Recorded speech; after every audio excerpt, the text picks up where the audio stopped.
What up, y'all? This is another episode, season 2, week 3, primetime matchups, baby. It's your boy Cool McCain. I got my co-host with me this week, back from I don't know where, but he here this week. Everywhere, man. I'm glad to be here. Everywhere, man. It's been busy, but I'm glad I was able to catch this because I've been missing this show for sure. My pick's been a little off the past few weeks, and this is where I get them from. All right, and then below us, we've got half of this first matchup that we're going to talk about. The New York Giants, Thursday night football, against Stephen Box below in his San Francisco 49ers. So, Yes, Stephen, you here? Talk to us about the game, man. What do you feel is going to be important for your San Francisco 49ers to get the win over the New York football Giants? Well, man, it's going to be an interesting game. Short week, right? So that always kind of makes things a little bit more interesting. We're having to go into this game not really knowing if Saquon's going to actually be able to play or not, because they're saying that he's, maybe going to be able to play, maybe not. So, they're going to play that game up until kickoff pretty much. So we have to kind of prepare either way. And I think it's a completely different game plan for the Giants if he's in versus if he's out. So that does actually make it a little more difficult because it's not like they have somebody else they can plug in that's going to give them Saquon's production. The other concern, if you're a Niners fan, is we got a little bit banged up on Sunday against the Rams. A couple guys in the secondary had some injuries that they may or may not be able to play. Brandon Ayuk was able to finish the game, but he got a little bit banged up. Seemed like he had something going on with his shoulder at the beginning of the game. So a couple question marks injury wise. So I'm going to say the most important thing is where is everybody health wise? And obviously here on Tuesday, we don't know that yet. But I think that's kind of the biggest thing is getting guys back healthy. Fair enough. Fair enough. Sid, I know you just hopping back in the saddle. You got any questions for Steven? Yeah, man. I was gonna say, do you think this is kind of like a setup game for San Francisco? Because I mean, last week was, it was a little bit of a dogfight for a while against the Rams, and then you see, I know the Giants came back and they were able to pull off a win, but like you said, that we don't know if they'll have Saquon or not. Do you feel like this could be like a setup game? Because I mean, the 49ers are rolling for the most part.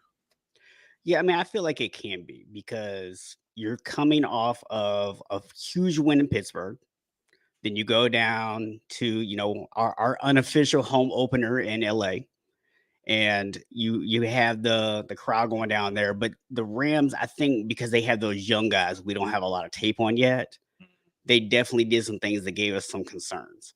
But I also feel like even though there was some maybe lack of familiarity with some of the young players, there were some things I saw in the team and the way that they were picking up some of those coverages. And there was some miscommunication between the linebackers and the secondary guys. And they kept kind of getting in each other's way on those crossing patterns. So there's some things to clean up there. And you really have a short week. You're not going to be able to go out and practice this week, right? It's going to mostly just be walkthroughs and meetings. So you're not really going to get a lot of actual practice in. If you do practice, it's going to be a light practice. So you're not going to get much of an opportunity to work those kinks out.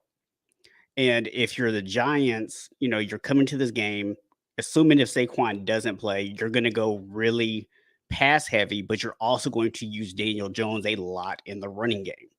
And, we have yet to see what this version of the 49ers defense looks like against a running quarterback. We know that under DeMeco Ryans, they were really good against running quarterbacks, but under Robert Saleh, they were questionable. So we don't know what this version of the 49ers looks like against a running quarterback yet. So there's some question marks there. There's some concerns there. And, you're at home.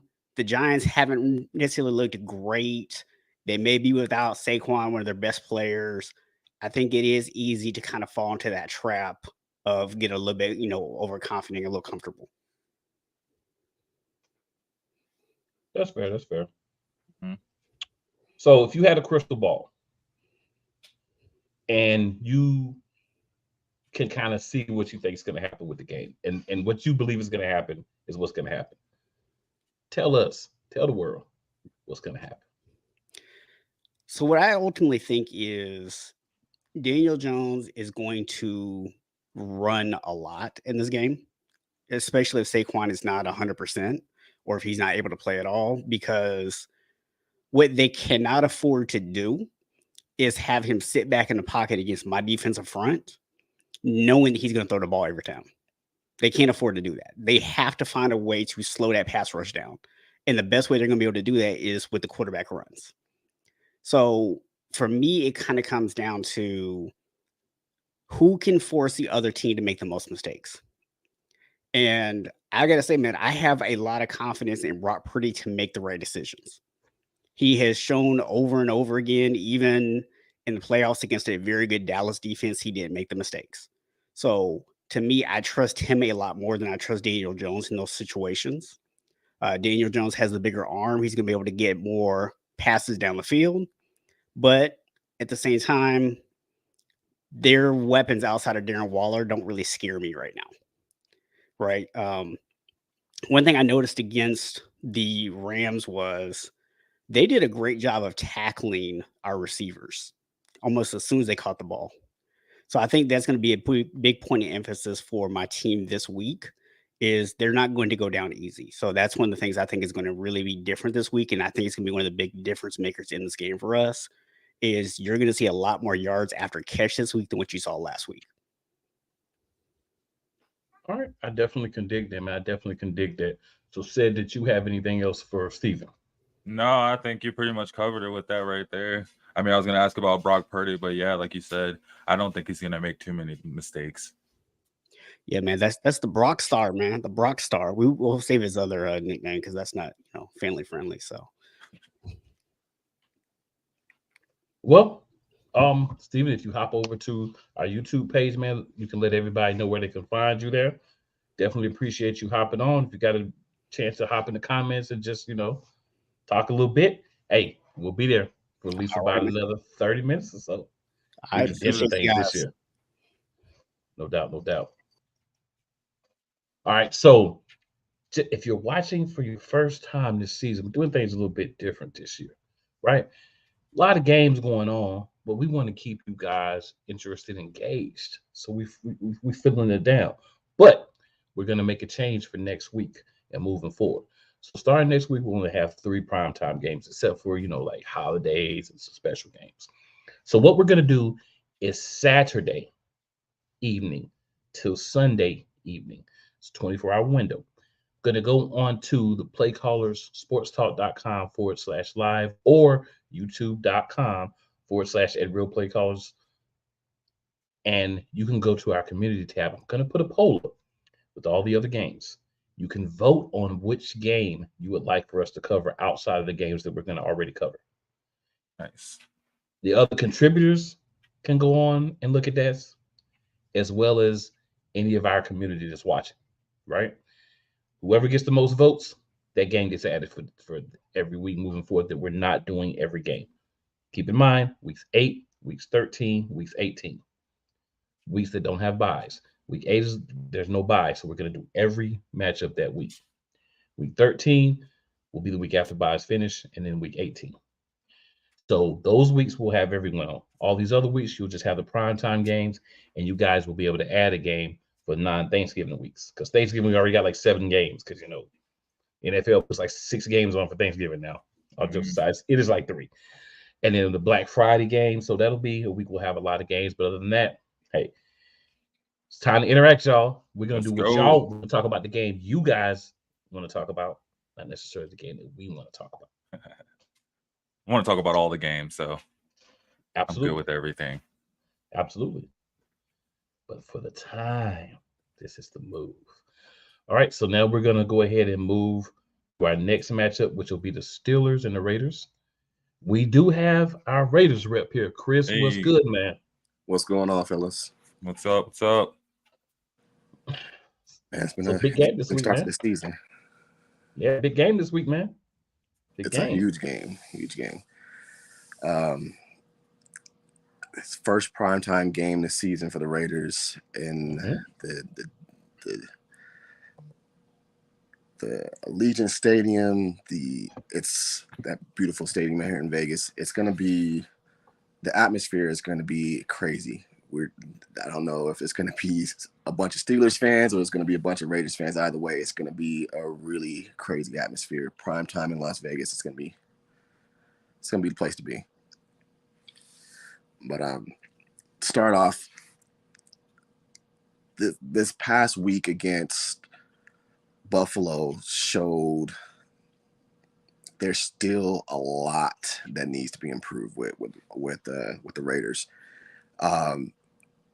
If you look what happened with Denver 2 weeks ago and what happened with Buffalo, teams are stacking up the box, forcing Jimmy Garoppolo to try to make plays outside of the run game. And I mean, when you have a defense that was gashed week 1 by the Jets, turn around and give -2 yards to the reigning rushing champ, that's kind of speaks volumes. I don't think Jacobs he's not ready to carry that load yet. He's still trying to get his legs out from holding out all off season, but -2 yards, that's I could do that in my sleep. Hey, it makes sense. So got a first comment here. We got Key in the building saying, "What's up, guys? What's up, Key?" All right. So first question. We know what they're going to do to you. They're going to try to stack the box and other things. So what can the Raiders do to shift the odds to give you guys a better opportunity to possibly win this game? You're going to have to spread the defense out. You're going to have to be able to get Jacobs the ball in space, whether that's screen passes, swing passes. He's at his best when he can make people miss. So put him out in the open field, give him the opportunity to break some tackles and gain some yards that way.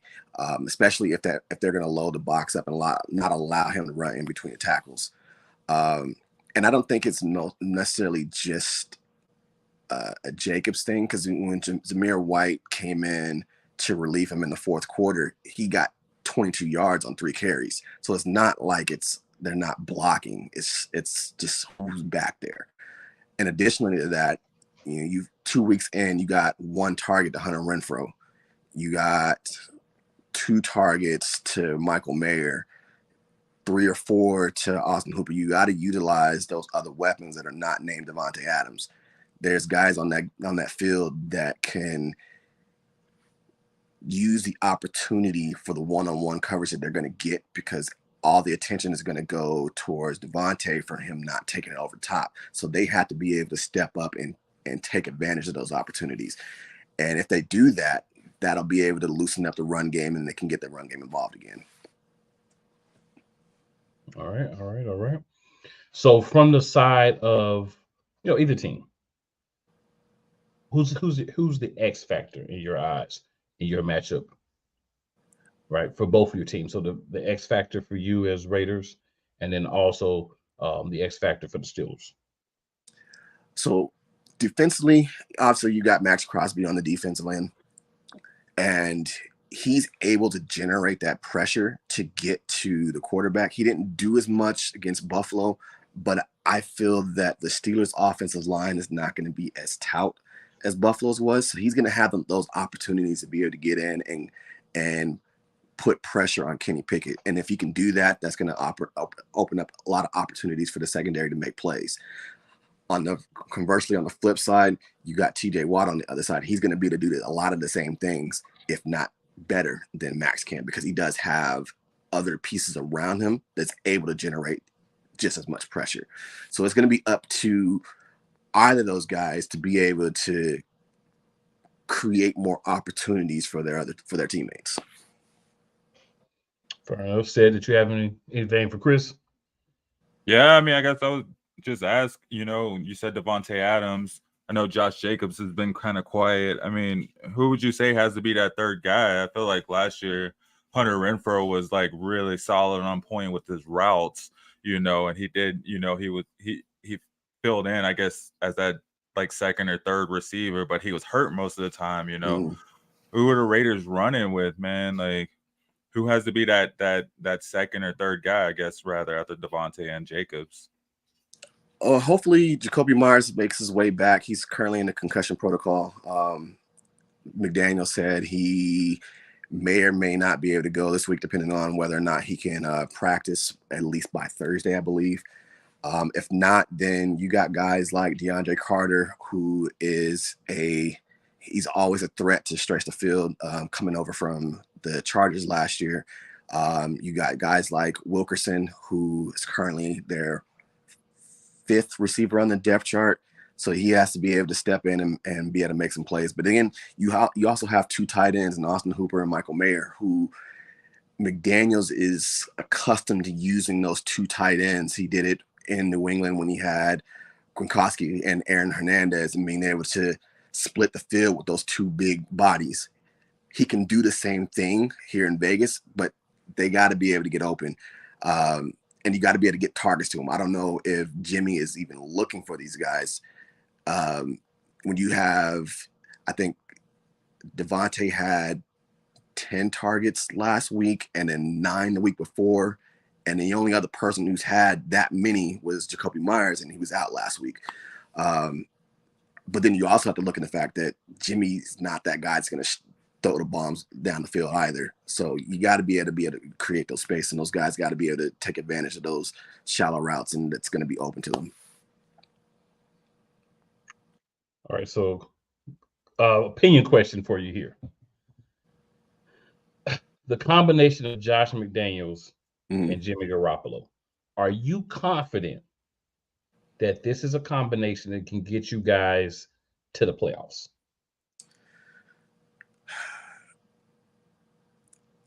Personally, I don't think so. Just like I mentioned, Jimmy is not that guy that's going to be able to create plays that are 10, 15, 20 yards down the field with his arm. And that was what kept the Raiders in a lot of games last year. Being able to hit Devontae on a 20-yard post, or having Waller streak down the field and hit him in a skinny post down the middle of the field. Those plays are not going to be there this year because Jimmy's not that type of player. He's a player that's going to chip away at the offense, and they don't have those type of receivers on the roster right now. Well, you do. You have Hunter Renfrow. Like I said, he's only had 1 target in 2 games. So you got to get those players involved in order to be able to be successful in the offense that they want to have. And a lot of people knock Derek Carr for whatever the reason he was, but those are the plays he was making last year, and that's going to be the difference between the two. All right. Well, Chris, good luck, man.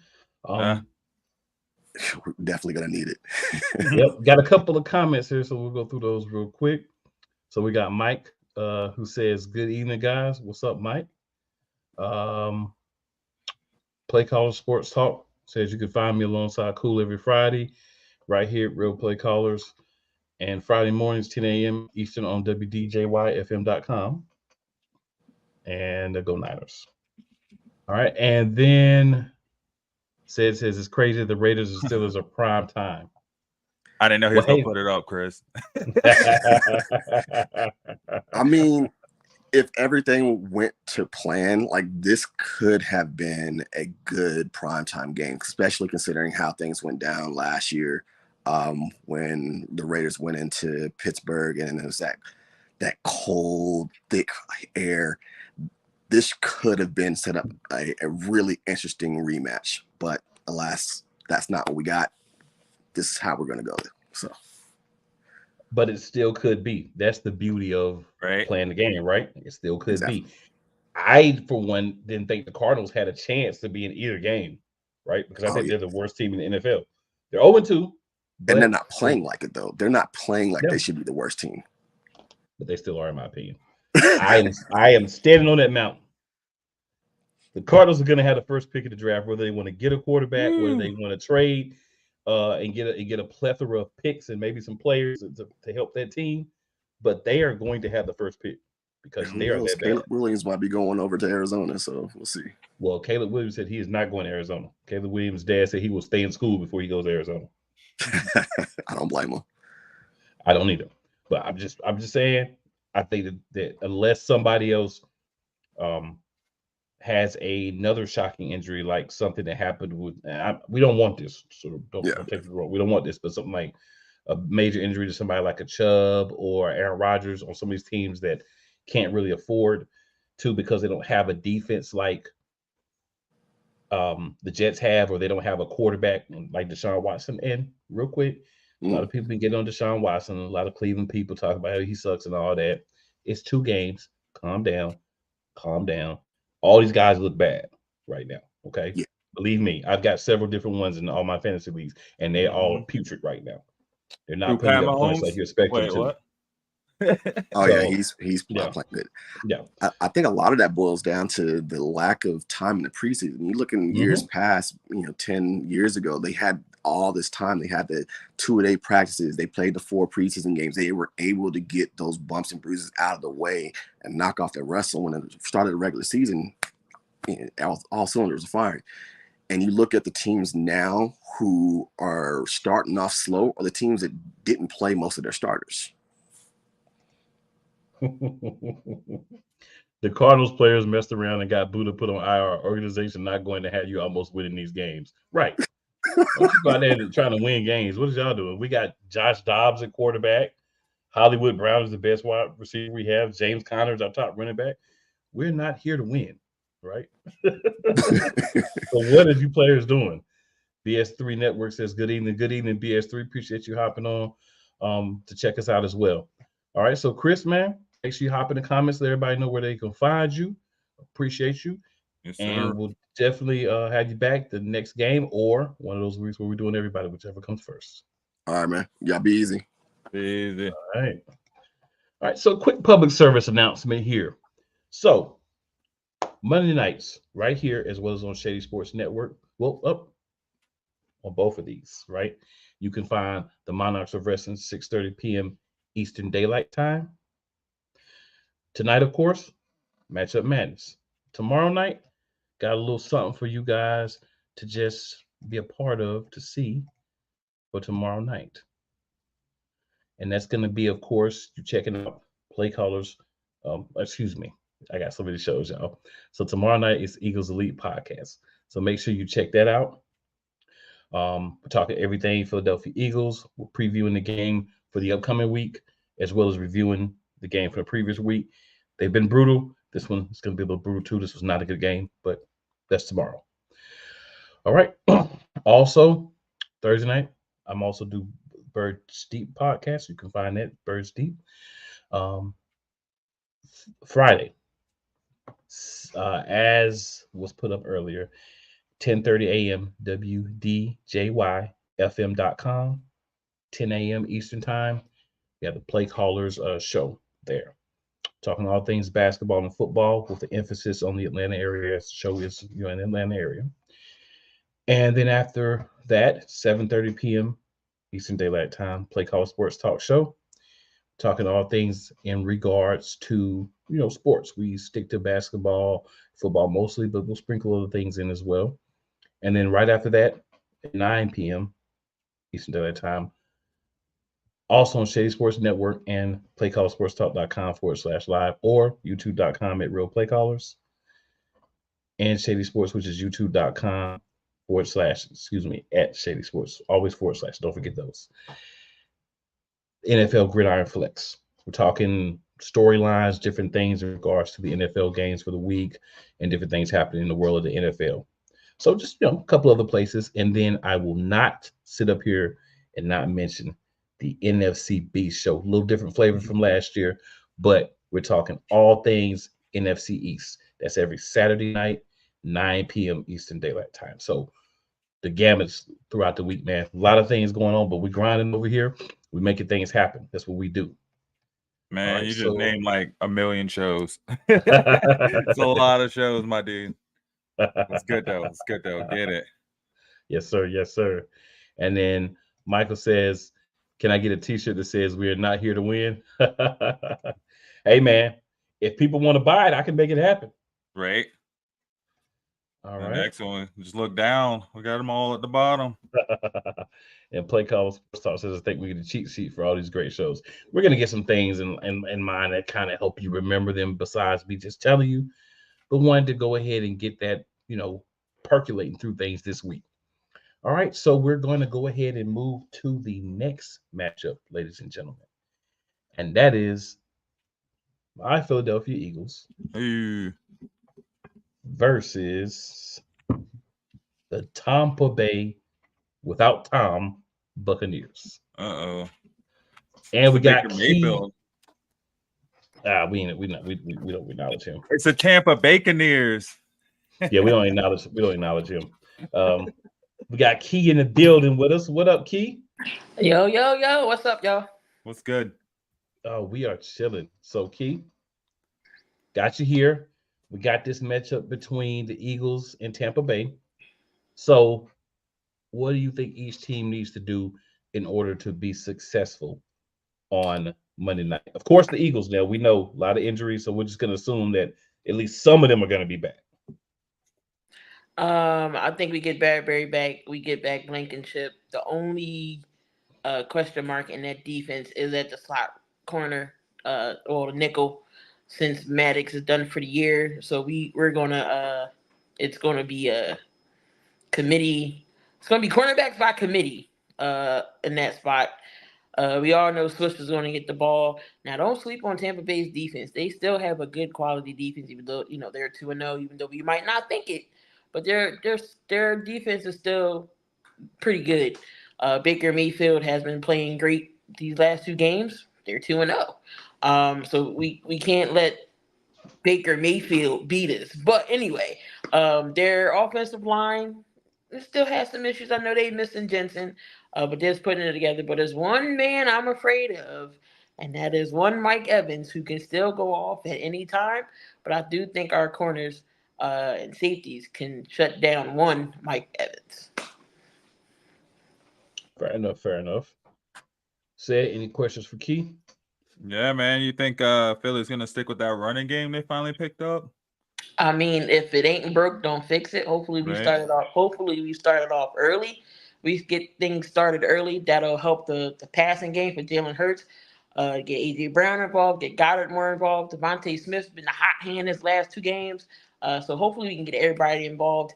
And we should be fine. And then Swift can come in if Penny's there. But I believe Swift is going to be that guy. I think we might get Gainwell back this week. So we're going to see. But hopefully they stick it with Swift and don't change things up. Mm-hmm. I need A.J. Brown to catch some passes this week. That's all I'm saying. Hopefully we'll get him the ball after that little not say dispute, but he's passionate. Wrong time. We were winning. We over that, move on. He's good. Jalen's good. They're gonna have a good connection. I think A.J. Brown's gonna have a breakout this game. He had more targets than Smith. That's the thing. I mean, Smith just took it to the house. That's the difference. But you guys think that's gonna be an issue? I mean, not to get off track, but do you guys think that's that's not going to be an issue. He apologized for it. Best friend, bro. That heated a moment. Jalen is his son's godfather. That's literally his best friend. They are best friends outside of football, so it's no dispute. It's passionate about the game, so it was just done at the wrong time. Yeah, I mean, I'll do a quick chime in here and just say, you got an alpha receiver, right? So Philly fans and fans of other teams that watch Philly, you have to understand one thing. We haven't really had alpha receivers there, right? We've had a bunch of guys like, oh, it's okay if you get the ball. It's okay if you get the ball and blah, blah, blah. We brought in A.J. Brown. He's an alpha receiver. He wants the ball, right? So when he doesn't get the ball for a long time, game mode A.J. Brown gets pissed, right? Whether we're losing by 20, whether we're up by 20, whether we're down by 1, whether we're up by 5, whatever. He wants the targets, right? He had a situation. He win the game, made a great play, and what happened?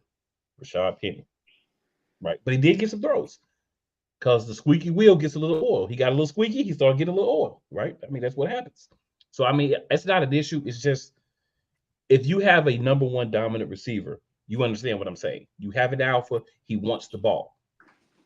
He wasn't getting the ball. So he's like, yo, give me the ball. I understand the running game is working. That's cool. But I mean, I'm not just out here to block, bro. I'm out here to catch. I got stats I'm trying to get. I got bonuses I'm trying to make. You know what I'm saying? Can I get the rock? Wrong time, like he said, but you want a guy that wants the ball, right? You want a guy that's gonna go get the ball, is gonna attack the ball, that's begging for the ball. That's what you want. And he's not mad because Smith is getting catches, and this is what the sub story that people try to put out. He's not mad that Smith's getting catches. He just wants targets. That's what he's supposed to want. That's what he's there for. That's what he signed a contract for. That's why he was traded for. So, he understands it's not going to be all games where he's the top guy, but you got to get the ball. You got to look at him. You got to at least throw him a bone every once in a while. He just had to remind his best friend, I need the mother-loving ball. That's all it was. All right, Key, another question about the game. Who do you think for both teams is going to be that X factor, that one player who's going to make a big difference in the game? I'm gonna go again on the offensive side. I think AJ Brown has a breakout game this game for the offense, knowing that he wants the ball, and I think they're gonna try to feed it into his hands. And on Tampa Bay side, I'm gonna say Baker Mayfield, because we all know the Eagles is going to come. That defensive line, that front is going to get to Baker Mayfield as much as he can. So Baker Mayfield has to do whatever he can to manage the game, make decisions, don't make mistakes, find the targets. Because their running game is okay. I know White is all right, but their running game ain't that great. So he's going to be throwing the ball. So we got to force him to make bad decisions. But it's going to have to be Baker Mayfield and AJ Brown. It's going to be the X factors. I dig it. I definitely dig it. All right, Sid, any other questions from you, sir? Nah, man, I think that's pretty much it. I think it's going to be a good game, though. We had some rest. We needed that rest for the injuries. I would rather have the injuries now than later when we really need it. So, right. We should be on our way to 3-0. I dig it. Key, make sure you hop in the comments on YouTube. Let everybody know where they can find you. Key in the building, everywhere on Twitter, YouTube, IG. Again, I do cover all 4 Philadelphia teams, but I just don't talk Philly. I do it all. Fair enough. And make sure you hop in the comments and put that as well, so everybody that sees the show, man, see it live, can get you too. Yes, sir. And good luck. I hope you win. All right, y'all. All right. So said, man. So we've got one other game here. And since we're both here, we could talk about it real quick. We got this game, the second matchup on Monday. That's going to be the Rams and the Bengals. So ain't nobody watching this game. Ain't they talking about shutting down Joe Burrow? So what's being said is, and I have him in fantasy. That's why I'm able to answer this like off the bat. What's being said about Joe Burrow is he re-aggravated the hamstring injury, or the calf, the calf injury. I say hamstring, but calf. So many hamstring injuries. But he re-aggravated the calf injury. So he's questionable. But here's what I'd say. If he can play through it, because it's probably like swollen, little tender, whatever. If they can wrap it up, put him a little brace on or something, he can play through it. I think he's going to try, because they don't want to go 0-3. They go 0-3, the season's over, right? I definitely think they rushed him back a little bit. I definitely think their line's not very good, so he's not protected. But at the end of the day, I know he wants to win. I know they want to win. But I think even if they have to put his backup in for this game, right, I think they still have an opportunity to win, because to me, they still had the best 3 wide receivers in the league, the best trio of wide receivers in the league. Who's the backup? I was actually looking at that earlier. No one knows. They didn't think they need him. No, it's somebody that I think used to be a player. Let me double check that. For the Bengals? Let me pull it up. Yeah, I don't. But I I mean, mess up. I don't want to mess up and give somebody that is from another team. And then the Rams just gave it all they had to the 49ers. I feel like they're gonna take it easy. He's Joe Burrow's gonna find a way to play, y'all. Yeah, exactly. I don't even know who this guy is. They don't even say no name. Who the backup If they got to is? shoot him up, if they got to give him Jake Browning, I don't even know who this guy is. Right, they don't even know who that is. There's somebody they just call. They're gonna have to give him. That's what I'm saying.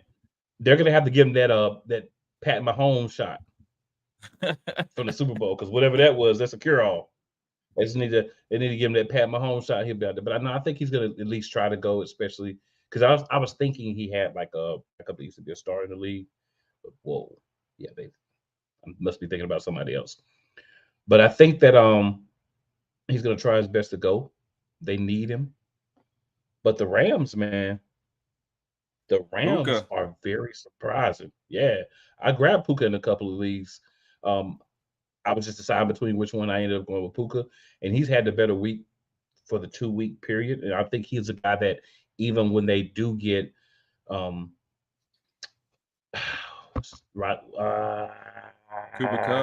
Cooper Kupp. I was about to say like 3 different names, and they all had Cooper Kupp in them, but I didn't put it together in my mind. But I think even when we get Cooper Kupp back, Puka will still have an opportunity to be, get a lot of targets and still be good. And there'll be some leagues where I have both of them. So of course, in those leagues, Puka's gonna be able to trade block when Cooper Kupp. He's leading the league in receptions. Yeah, because Cooper Kupp's not there. Yeah, but you think? I mean, there was a whole thing on the offseason with Matthew Stafford's wife saying that he didn't connect to the younger guys. So I mean, they could be building something right now. It looks like they're building something to me, just looking at it. But I think Kupp's gonna come back if he can come back. That's if, and he'll make a big he'll make a dent in what Puka does week to week. They'll kind of share some of that, but I think you'll still get stats out of Puka as well. So if you're a fantasy person, you have him. I think he'll still be fine. He just may not have those amazing games that he's having these first couple of weeks. Now, Sid, I don't know if you had any thoughts that you wanted to drop on this game before we get out of here for the evening. I mean, like I said, no one's probably gonna be watching this game unless like there's a commercial on the Eagles Buccaneers game. But I mean, I see the Rams winning.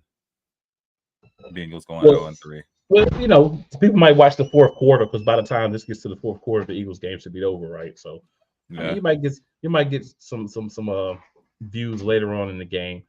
But I think it's big for the Rams too. Whichever team wins this game kind of starts to set themselves up. Cincinnati's been bad the last couple of years, the first couple of games. So a lot of people are overreacting. But if you go look at their history, Cincinnati normally starts off like 1-2, 0-2.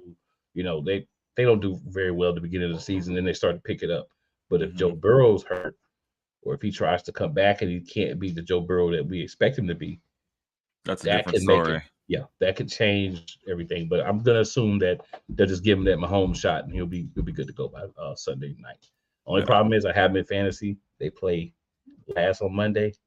I don't have anybody from that Philly game, so I won't know. So we'll see. Maybe I'll be gutsy and I'll say, hey, you know what? I don't care. I'll rock with him.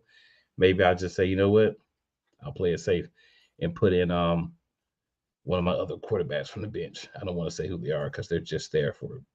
Hey, check out the fantasy show, man. We're about to do an episode after this, actually at 8:15, and then Sunday morning we'll be on to catch up before before you get the locks in. So tell you the inactives, Nice.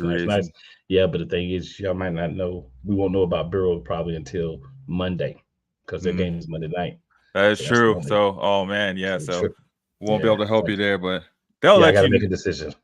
I think that's how it'll be too. Like if he isn't playing, you won't know until probably hours before the game. They're not going to tell the Rams that he's not playing. You know what I mean? Right. And he's exponentially better than the guys on the bench. So my bench, I got CJ Stroud and David Carr. So yeah, if he can go, I think I'll take a risk. But yeah, guys.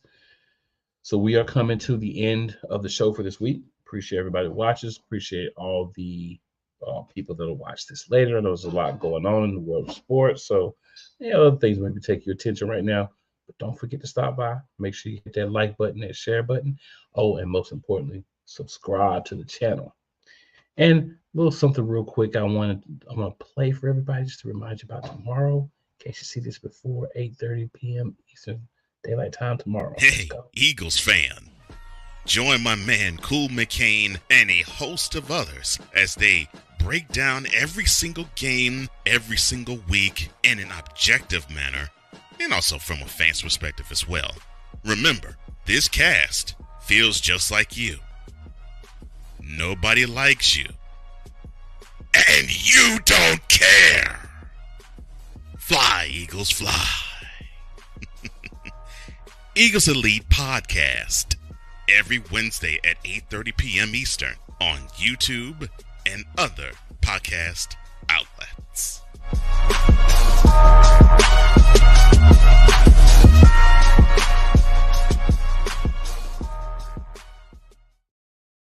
I'm not above cheap pops, so I just want to throw that out there. Say any last words before we get out of here?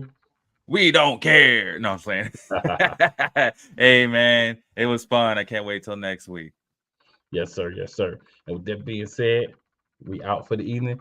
Make sure you check us back next week. Make sure you bring a friend. Oh, don't forget to tell 2 of your friends, 4 of your enemies. Just because they don't like you doesn't mean they won't like us. See you next week.